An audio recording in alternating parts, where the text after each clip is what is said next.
বাচ্চাগুলোর খাইয়ে দিয়ে বাড়ি পাঠিয়ে দিয়েছি। আমাকে দেবেন না, আমি চিকেন খাই না। আচ্ছা ঠিক আছে। আর মাথা খারাপ হয়ে গেছে। আগের দিনের মা বাবাদের শতকোটি প্রণাম। 6টা 7টা বাচ্চা কি করে এ করেছে। আর আমি মীরাদি আর আমার ছোট বউ আমরা একসাথে খাবো। ওই যে ও খেতে খেতে উঠে গেল, বললো একটু ভিডিও করি।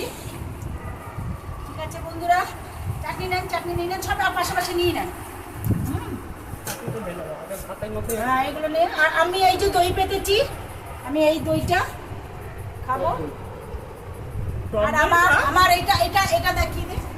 আমার বড়ি মাছ ডাটা আলু আর লাইট এটা না ডাটা আর ডাটা। ঠিক আছে বন্ধুরা, তাহলে খাওয়া দাওয়া হোক, পরে আবার কথা হবে।